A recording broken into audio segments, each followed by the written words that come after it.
Welcome to DeepTech315. That's Doug. I am Gene.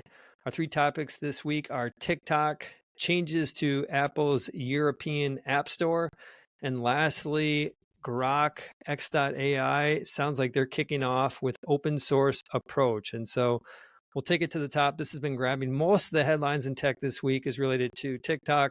Something happened that I would put in the category of unprecedented. In the House, the vote, it was 84% in favor of banning TikTok if they don't sell it. So they got to sell it.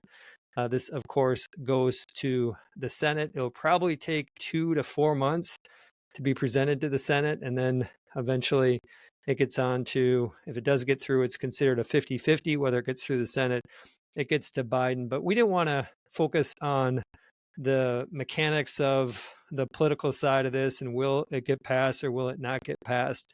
But just from first put some perspective on TikTok's U.S. business. And then, Doug, I'd love you to talk about the platform more broadly in terms of the mechanics of its maybe relationship with China. In the past, we've talked about the importance of tech has played in terms of influencing public opinion. When the Ukraine war started, we talked about just tech as kind of an important weapon in propaganda, and that is new part of new modern warfare. And so just wanted to get some context to how TikTok plays in this whole equation. But just in terms of the U.S. business, they have 170 million users, TikTok does. They spend on average about 80 minutes a day. That compares to they have 170 million users, TikTok does. That compares to Instagram with 180 million. Average TikTok user spends, as I mentioned, 80 minutes a day. Average Instagram spends about 40 minutes a day. And that includes Reels that gets put into that Instagram bucket. It's rumored that the revenue for TikTok in the US is somewhere between 10 and 15 billion dollars per year, which if you apply a Meta revenue multiple on that, it puts the valuation somewhere around 100 billion. And these talks about these other investor groups potentially getting together, or corporate groups. And so just wanted to give context that that's the size of the business, the US business. TikTok is about roughly 20% of the size of Meta's US business. So that's just all context. A lot of usage, 65% more minutes watched on day on TikTok versus what is watched on Instagram. And that's why, of course, this grabs a lot of headlines, especially related to Meta, which is one of our investments in our core Titan fund. And so, Doug, maybe you could talk. I know we've had conversations about just the mechanics of TikTok beyond all the headlines today. What should we know about how this all works? Well, I think what's at issue and why the government has sort of been concerned about TikTok for several years now, and now they're finally taking action on it, is that there's been a pattern of evidence that, whether it's tracking users that may have the app on their phone in certain ways, whether it's perhaps manipulating which hashtags might be trending in the US, or even the types of content that we see in the US versus in China. I think there's been a pretty growing pattern of evidence that the things we see in the US are different than in China. And it seems like there may be some, I don't know if you want to call it espionage, that might be too strong of a word, or PSYOP is a word people love to use online. But certainly there's enough evidence to warrant concern that there's more going on than just an algorithm deciding that the US wants to see different content than China. So rewind a year ago to those memorable times when TikTok CEO went to Capitol Hill, and there was, I would say, unanimous angst against TikTok from those lawmakers. And they talked about Project Texas working with Oracle to seal off the servers. And so what's your view on that? So TikTok's response would be, well, what you just described isn't happening because we've sealed everything off in the US through Texas. Again, actions speak louder than words. I think that there continues to be evidence that some of the same behavior is happening. And so even if you seal the servers off, that doesn't eliminate the human angle. And even having the servers, quote unquote, sealed, I don't know that guarantees that other actors still might not find ways to get access to the system. Okay. Makes a ton of sense. I think that the kind of the news flow of this is largely going to cool down over the next few months. Probably we'll get talk of different groups that are trying to build some momentum to purchase if in fact it does legislation goes through. But I think in general this will kind of cool down.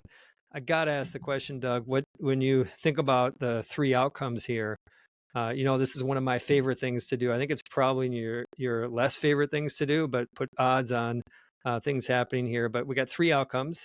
One is nothing changes. The second is a ban, and the third is a sale. I've got my numbers locked in. I would say most favorable odds, most likely outcome is a sale of the three. Okay. I got a sale at 25%, 50% chance that nothing happens, which leaves 25% on a ban. Stay tuned. A few months, we'll be back on this topic. Next topic is related to Apple, some additional changes to their App Store in Europe. Europe has been a pain point for Apple when it comes to navigating some regulation. They've had these kind of flare-ups really across the globe on their App Store related to developers and some of their frustration. Of course, Apple has had this 30% take rate for the bigger developers, 15% for the smaller, and that is getting unbundled. And Apple this week announced what I think was the biggest change was in Europe, the ability for larger developers with 1 million downloads or more, basically 1 million users or more, can now directly allow the user to download from their website. I thought that's a nice feature for consumers and gives developers the advantage that they can skate around some of the fees related to the App Store with the direct downloads. Also gives them just more pricing flexibility to change prices and kind of do what they want to do. And so Apple is not doing this out of their goodness of their heart. They're doing this because they're continuing to have a dialogue with the EU regulation body, and that is prompting these changes. But of course, Apple doesn't want to just make the changes and kind of leave it as is. They are essentially trying to find ways of working around. And I'll give you some kind of broader perspective is that probably 98% of app developers are going to pay less in Europe because of this. And the European business, they haven't broken it out, but CFO Luca Mastro on their last earnings call said that it's 7% of the global App Store revenue comes from Europe. And that basically equates to 0.5% of Apple's total revenue comes from Europe and comes from the European App Store. And so this is a small piece, but it's important because it's 0.5% of revenue, but it's probably 1% of profits. And of course, what happens in Europe could end up becoming what is precedent in the US. And so this is why we care about this. The App Store is a great business. It's a highly profitable business for Apple, and Apple wants to maintain that. And my general sense is that they're playing this pretty smart. They're recognizing that they got to make changes, but then they come out with these other fees that they're charging developers. In this case, if you're a developer with 1 million or more downloads, you're going to charge a half of a euro per download, which includes any updates on an annual basis. And so what that means, if you have 3 million downloads, you're going to get charged, you're going to have to pay Apple $1 million a year. And it means that about 2% of these developers are going to actually pay Apple more under this scenario. And so when I put all of this together, my guess is Apple's looking at this in a very, they know the levers that are getting pulled here, and they're probably going to get the App Store to be more or less where it is in terms of revenue and earnings contribution after these changes. And so love your take, Doug. Is this something where you see, is this kind of the decline of the App Store, or are you more in my camp where that these changes are the fact that they're able to charge different ways are able to kind of navigate what's essentially an economic headwind for them? I think it's still the middle of the battle. I think we're already seeing, and I believe I saw that Epic filed a lawsuit suggesting that Apple was sort of ignoring the court's orders in something related to their case. I didn't go deeper on that. But I think the bottom line is when you talk about the 2% of developers that might pay more, those 2% of developers I would be willing to bet are some of the largest For developers in the sure. world and some of the developers that generate the most money on the App Store and for the App Store. So Are you it saying they're feels like more they have a more ability to kind of work around the App Store then? no, you said 2% are going to be paying more into the new regime. Correct. And those are the Yeah. biggest ones. Yep. And so if they're going to be paying more under the new regime, I think they are figuring out ways to say, look, we can cut a break to a lot of these small developers who don't really pay us much, but we can get that back maybe by exerting more pressure on some of these bigger developers who are the ones who are fighting it the most. And I think this is only going to make them fight harder. So it feels, again, to me like this is still the middle of this story. I don't think this is the end of all the questions around the App Store and fairness in charging that I know we've talked about a ton. The courts are obviously looking at. I would be shocked if in a few months we're not talking about a new policy because they needed to adjust something, whether that's related to new regulation or developer feedback or whatever it might be. Mm-hmm.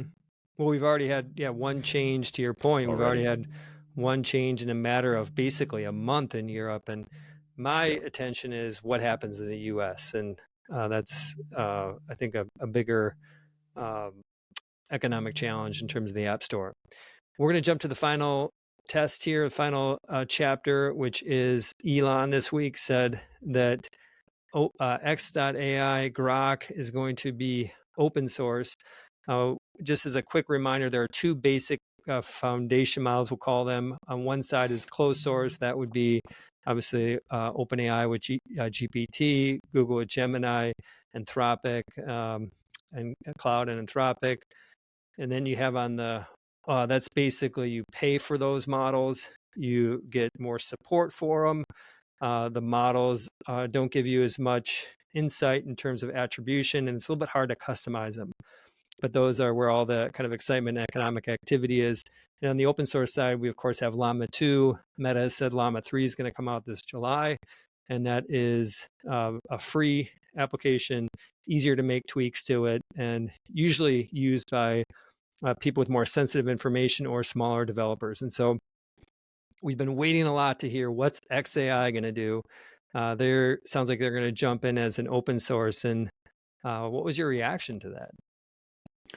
Not really surprising in two specific contexts. Like obviously we have this lawsuit between Musk and OpenAI and him sort of pushing the idea that OpenAI maybe is ignoring or has somehow defaulted on its original premise, right? OpenAI, the point of it was that it wanted to make open technology to the world. And obviously, I think Musk is arguing at least they saw this ability to try to maximize profit, and they sort of went down that road, even though there's a lot of nuances to the deal that they cut with Microsoft.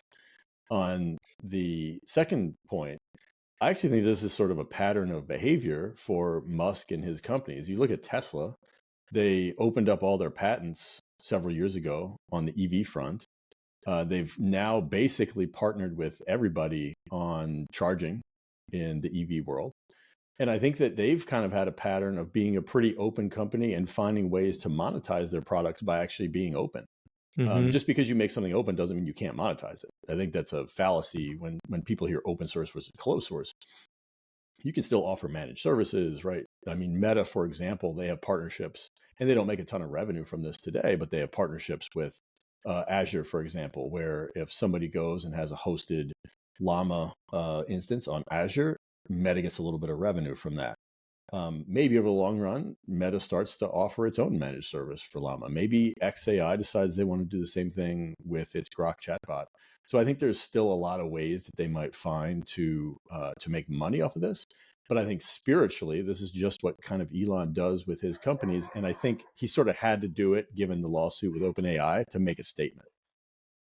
Makes a ton of sense. This, again, is probably one of the hottest deals, I think, in the private space.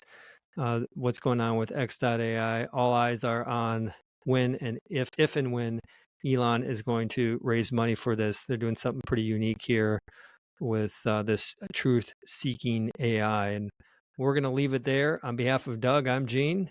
Bye for now.